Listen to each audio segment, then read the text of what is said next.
हम लेबो क्यों हमरा खर्चा करबै छै ना क्यों हमारा ये देखिए मुखिया जी का प्रमुख का मार करने आए हैं।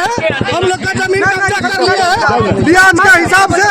ये देखिए सब लाठी लेके आए हैं मारने के लिए।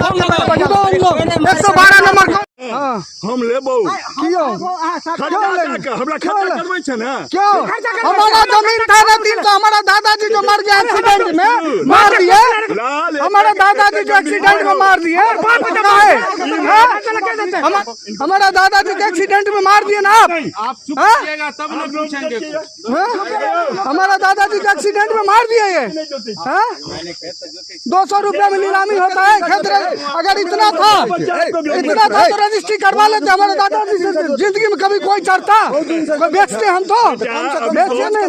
बच्चा है संबंध खराब कर रहा है। क्या संबंध आप खराब करे बाबा। हमारा जमीन दे दीजिए। कच्चा है ना हमारा जमीन दबा दे। हम खर्चा के नालिश में लेंगे। कैसे लेंगे ये कांग्रेस का सरकार नहीं है। क्या ये कांग्रेस का सरकार नहीं है जो कांग्रेस के सरकार में जमीन हड़प कर लेते थे। भू माफिया आदमी रतीलाल यादव का जमीन सब कब्जा कर लिए।